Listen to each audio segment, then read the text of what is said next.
Hello everyone, स्वागत है आप लोगों का। उम्मीद है कि आप लोग बहुत अच्छे होंगे, आप लोगों की तैयारी बहुत अच्छी चल रही होगी। एक ऐसे टॉपिक पर हम आपसे बात करने वाले हैं, एक ऐसी रेप्यूटेड जॉब की हम आपसे बात करने वाले हैं। अगर आप टीचिंग प्रोफेशन का हिस्सा रहना चाहते हैं और आप एक बेहतर जॉब करना चाहते हैं, गवर्नमेंट जॉब, तो असिस्टेंट प्रोफेसर एक बहुत बढ़िया जॉब है। अभी रिसेंटली आपने देखा होगा कि राजस्थान में भी असिस्टेंट प्रोफेसर की वैकेंसी आई हुई है, यूपी में भी आने वाली है और हरियाणा में भी असिस्टेंट प्रोफेसर की वैकेंसी चल रही है। तो एमपीपीएससी ने भी एमपी स्टेट एलिजिबिलिटी टेस्ट को रिलीज किया हुआ है। उसका पेपर हमको अक्टूबर, नवंबर या दिसंबर के आसपास देखने को मिलेगा और उसके जस्ट बाद हमको असिस्टेंट प्रोफेसर की वैकेंसी देखने को मिलेगी। अब इसमें कुछ ऐसे बहुत सारे बच्चे हैं जिनके पास नेट क्वालिफाइड हैं या लास्ट वाला सेट क्वालिफाइड है, बट उनका असिस्टेंट प्रोफेसर में नहीं हो पाया है। तो वो क्यों नहीं हो पाया है, इस कमी को कैसे दूर किया जाए, हम उसी की बात करते हैं। आप इसके साथ में ये भी देख सकते हैं कि जो आपका सेट वाला पेपर है, स्टेट एलिजिबिलिटी टेस्ट, ये लेक्चर वहां भी आपको हेल्प करेगा। पढ़ाई कैसे करनी है ये आपको सिखा देगा। तो आज हम लोग बात करते हैं एमपी असिस्टेंट प्रोफेसर को अगर आप प्रिपेयर करना चाहते हैं तो किस तरीके से आपको तैयारी करनी चाहिए और क्या बेहतर रणनीति आपकी होनी चाहिए। ठीक है भाई, चलो समझने की कोशिश करते हैं। देखो, पहली चीज तो जो असिस्टेंट प्रोफेसर की जॉब है, जिसे हम लोग एपी के नाम से जानते हैं, मैं यहाँ पे एपी लिख देता हूँ, असिस्टेंट प्रोफेसर, है ना। एपी आप इसको कहते हैं, या हिंदी में भी आप इसको सहायक प्राध्यापक परीक्षा के नाम से जानते हैं। असिस्टेंट प्रोफेसर या हिंदी में यह कहलाता है सहायक प्राध्यापक परीक्षा। अब सहायक प्राध्यापक परीक्षा बेटा होती क्या है, आप इसको समझने की कोशिश करें कि जो हमारे कॉलेजेस होते हैं, इन कॉलेजेस में जो प्रोफेसर होते हैं, उन प्रोफेसरों की जो भर्ती होती है वह यहीं से होती है। जो प्राध्यापक होते हैं वो इसी से जाते हैं और इसके लिए दो ही रास्ते आपके पास है। क्या है कि या तो आपने नेट को क्वालिफाई किया हो, NET, या फिर आपने सेट को क्वालिफाई किया हो, तो आप इस पेपर के लिए एलिजिबल हैं। मान लो आपने इनको क्वालिफाई कर लिया है, आप इसके लिए एलिजिबल हैं, लेकिन क्या रणनीति होनी चाहिए कि अब आपका असिस्टेंट प्रोफेसर भी यहाँ पे क्वालिफाई होना चाहिए। तो बच्चे समझने की कोशिश करें। असिस्टेंट प्रोफेसर के पेपर में ना दो पेपर होते हैं, आप कह सकते हैं हमको दो पेपर देखने को मिलेंगे। जैसे एक पेपर ए देखने को मिलेगा, एक पेपर बी देखने को मिलेगा। पेपर 1, पेपर 2 आप यहाँ पे कह सकते हैं। समझे इस बात को। पहले आपको देखने को मिलेगा पेपर 1, और यह सभी के लिए कंपलसरी आपको देखने को मिलता है, जिसमें मध्य प्रदेश सामान्य ज्ञान प्लस जो कंप्यूटर है, इस कंप्यूटर के प्रश्न हमको देखने को मिलते हैं यहाँ MP GK प्लस कंप्यूटर हमको देखने को मिलेगा।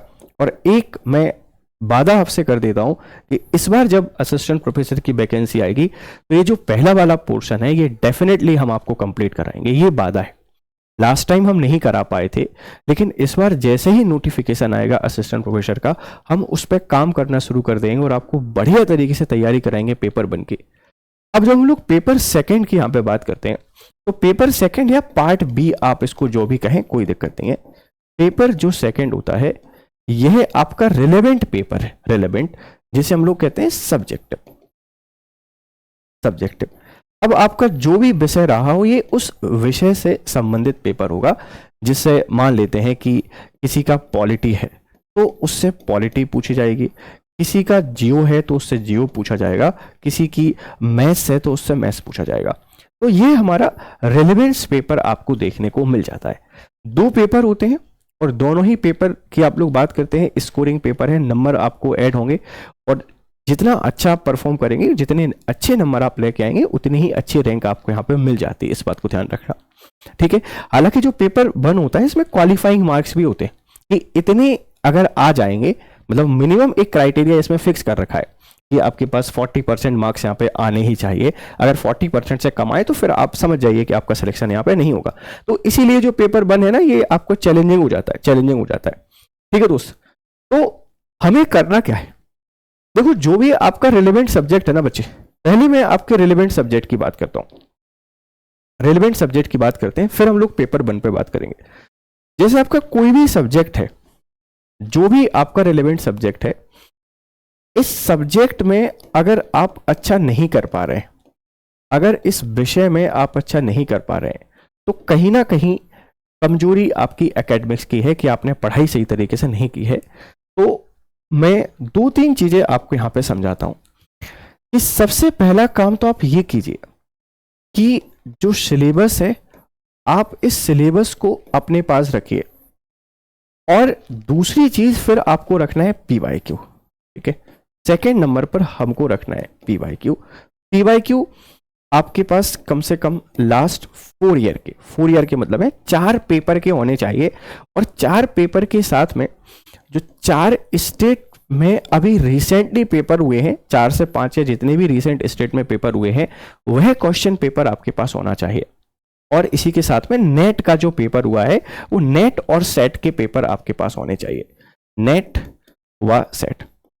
जब आपको पास 20-25 पुराने क्वेश्चन पेपर होंगे, तो इससे एक आइडिया लगेगा, आप एक एनालिसिस कर पाएंगे कि क्वेश्चन का पैटर्न किस तरीके से आता है। तो सबसे पहले हमने सिलेबस को यहां पे रखा, फिर आप PYQ इतना इकट्ठा कर लेंगे। और स्टडी मटेरियल की जब भी बात आती है, बच्चे सबसे ज्यादा जो परेशान होते हैं वह स्टडी मटेरियल को लेकर परेशान होते हैं। तो देखो दोस्त, स्टडी मटेरियल सिर्फ कोचिंग संस्थान नहीं है, कोचिंग संस्थान नहीं है, सिर्फ कोई बुक नहीं है। अगर स्टडी मटेरियल लेकर परेशान हो रहे हैं, तो आप एक बार नजर मारिए अपने BA प्लस MA के बुक्स पर। अब वो तो आपके पास नहीं है, ठीक है बच्चे, कोई दिक्कत नहीं। किसी भी कॉलेज गोइंग बच्चे से वो किताबें ले लीजिए। वो नहीं ले पा रहे हैं तो इग्नू का स्टडी मटेरियल मिल जाता है, इग्नू स्टडी मटेरियल एक बार मंगा लीजिए। और अपने ही सब्जेक्ट की एक रेफरेंस बुक आप ले सकते हैं। जैसे आपने कोई क्लास अगर ज्वाइन की हुई है, तब तो वेल एंड गुड है, तब तो कोई दिक्कत नहीं है।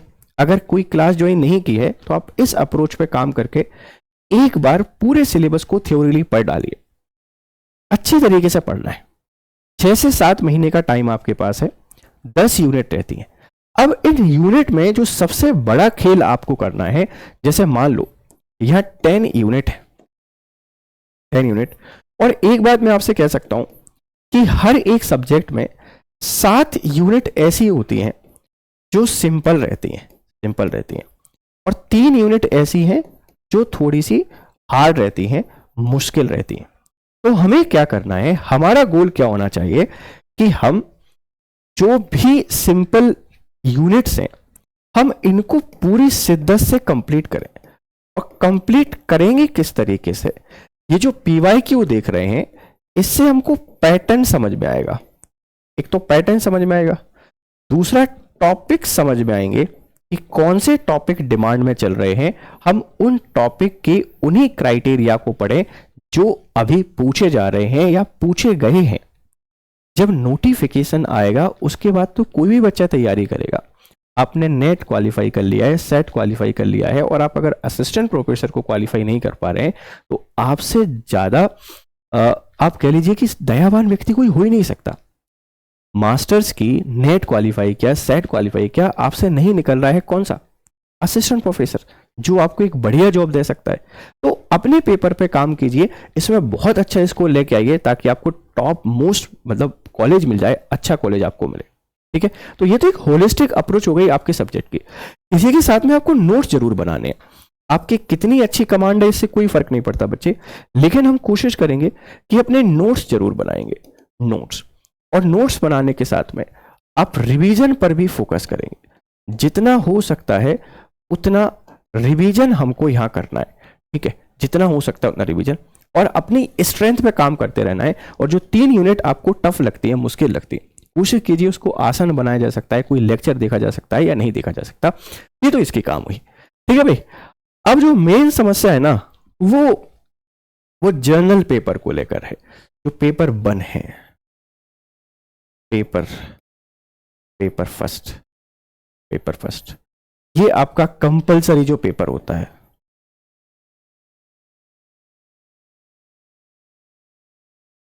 कंपलसरी पेपर, अनिवार्य पेपर जो होता है। देखो दोस्त, समझो इस बात को, मैं बड़े सिंपल भाषा में इसको डिकोड करता हूं कि यहां MPG के एमपीजी के प्लस कंप्यूटर है, कंप्यूटर और आईसीटी। अगर आप अभी से अपना 1 से 1.5 घंटे का समय निकालकर डेली बेसिस पे एक एक टॉपिक को पढ़ना शुरू कर देते हैं, जैसे एमपीजी के में ना 3-4 चीजें हैं। एक तो हिस्ट्री है, हिस्ट्री इतिहास। एक हमको देखने को मिलेगा एमपी का जियो भूगोल। दूसरा हमको देखने को मिलता है इकोनॉमी, ठीक है, इकोनॉमी। चौथा हमको देखने को मिलेगा पॉलिटी,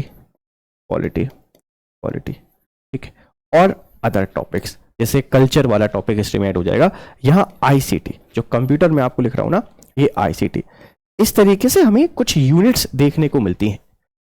अब यार वो बच्चे जो अपने सब्जेक्ट में बहुत अच्छा कर रहे हैं और 40% मार्क्स उनको नहीं मिल पा रहे हैं, ये कितनी दुख की बात है। तो आप अपने जीवन का 1 से 1.5 घंटे का समय निकालिए और एक एक टॉपिक को आराम से पढ़ना शुरू कीजिए।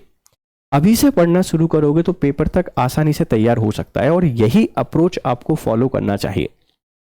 किसी तरीके का कोई डिमोटिवेशन नहीं रखना है, किसी तरीके की कोई नेगेटिविटी नहीं रखनी है। और जब भी नोटिफिकेशन आएगा, मैं आपसे वादा करता हूं इस वाली यूनिट को बहुत अच्छे से तैयार कराया जाएगा। इस पेपर को पूरी शिद्दत और पूरी मेहनत से हम आपको तैयार कराएंगे, आपको परेशान नहीं होना है बिल्कुल भी, ठीक है। तो कुछ बातों का ध्यान रखिए जो हमने आपको बताई हुई है कि आराम से एक एक टॉपिक आप इनके पढ़ते चलें। जो चीज़ें आसान लगती हैं, जो आपको लगता है आपकी रेंज की हैं, आप उनको पहले तैयार करें। जो मुश्किल लग रही हैं उनको आप कम कम पढ़ते चलें और देखेंगे, अगर हो जाएंगी तो अच्छी बात है, नहीं होंगी तो कोई दिक्कत नहीं है। लेकिन जो बन सकती हैं उनको नहीं छोड़ना है, हमेशा पॉजिटिव एक एटीट्यूड लेकर चलना है, नेगेटिविटी से बचना है। और आप जहां भी असिस्टेंट प्रोफेसर के लिए एलिजिबल हैं, आप वहां दीजिए, और वहां हर जगह इस स्ट्रेटेजी पे काम कर सकते हैं। वो हरियाणा पीएससी हो सकता है, वो आरएएस हो सकता है, वो यूपी पीसीएस हो सकता है, हर जगह आप इस स्ट्रेटेजी पे काम कर सकते हैं। और मेरी शुभकामनाएं आप लोगों के साथ हैं। हमेशा खुश रहिए, मस्त रहिए, बढ़िया तरीके से पढ़ाई करते रहिए। Have a nice time.